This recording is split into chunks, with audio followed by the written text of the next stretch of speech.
I'm Brad Emery, and this is Module 16 Case Study, the Budget Debacle. So first off, this case is concerning the Briardale Foundation. They had a new president, Mr. Barely. He proposed a raffle for cash to raise money for the school, and the raffle drawing was to be held at Briardale Elementary.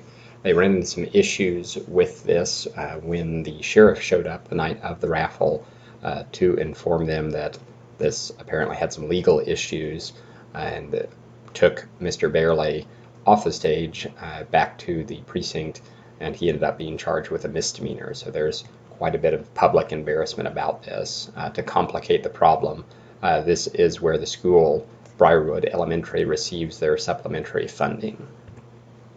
So obviously there were some legal issues. It seems that the raffle violated some gambling laws. We're not positive what those are, but we do know Mr. Barely came out of this charged with a misdemeanor. So to summarize exactly what happened here, while trying to raise funds for the school, the Briardale Foundation president, Mr. Barely, planned a raffle for cash event that resulted in his arrest in an embarrassing situation for the school and the foundation, as well as the community that supports both.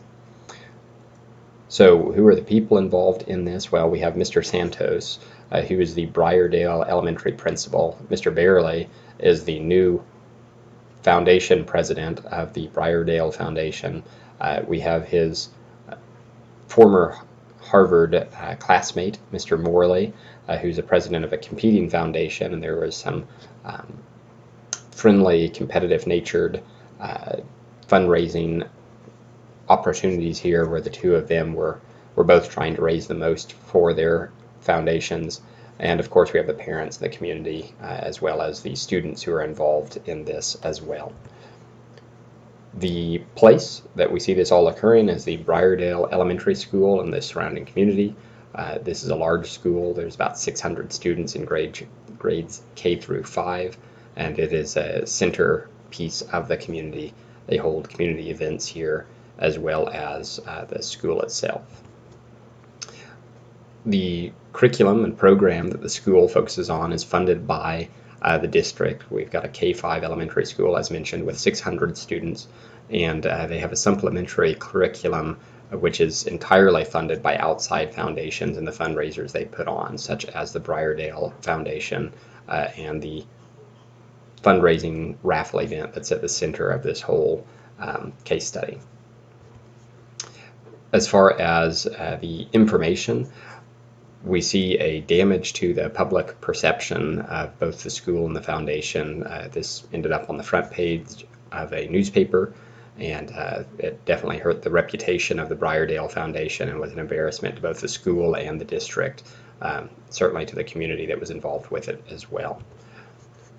So what was the legal issue? That's one of the questions that would need to be answered here.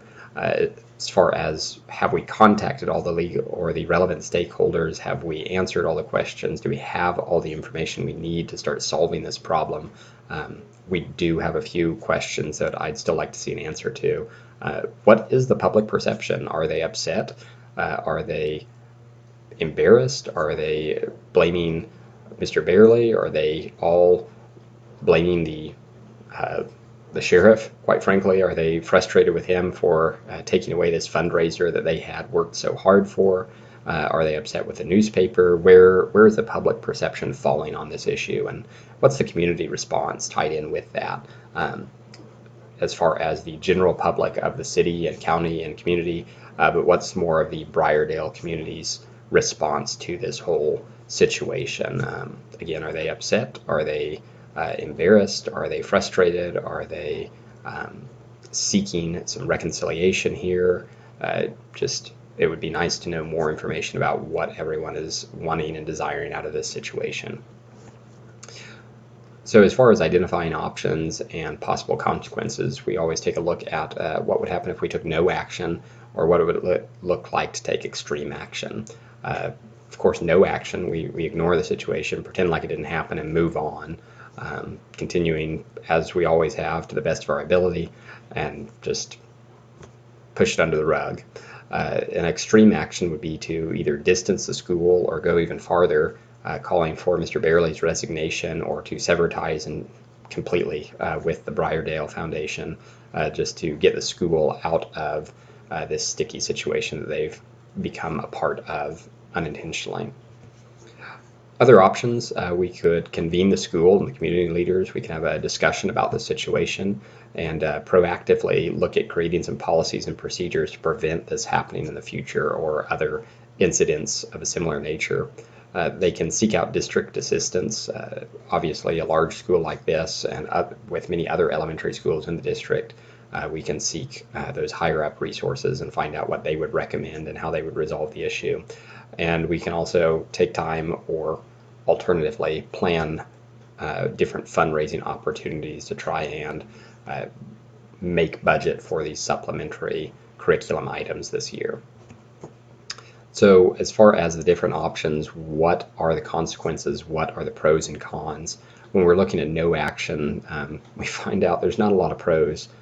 Really, I couldn't think of any, because the fact of the matter is ignoring the situation doesn't solve the problem, and you're leaving the school open for future trouble by just trying to hide it and push it away. On the flip side of that, taking extreme action and cutting ties or blaming the foundation or Mr. Bailey for this, not only it hurts our funding for the future, but it's damaging the parent and community relations we've built up through that foundation. So I don't think either of these are our best option.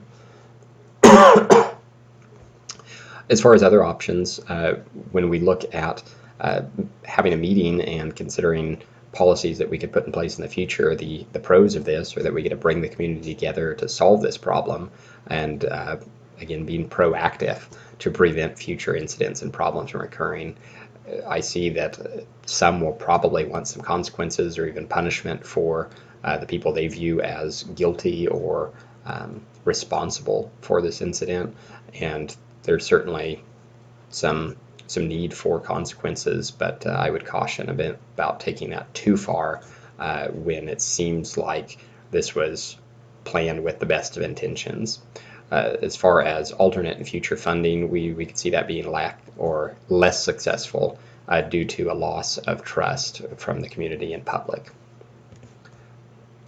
So as far as the best option in this situation, I believe that though technically not responsible, this is an opportunity for Mr. Santos as the principal to step in and offer some support and assistance to the Briardale Foundation. I think that he should use this as an opportunity to build community relations, to call a meeting with the immediate leaders in both the community and in the foundation. So let's take a look at what that would look like.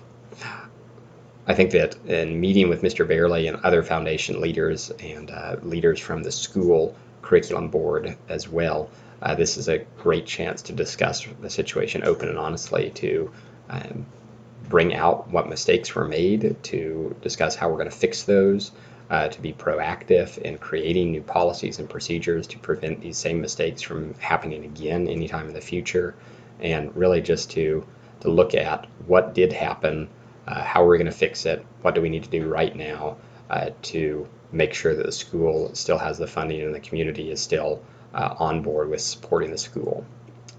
The best way I see to do that and to keep the community involved is after this closer leader meeting, to open up a meeting for the community, apologize, explain what's going on, explain the details of what happened and the consequences that are occurring as a result of that.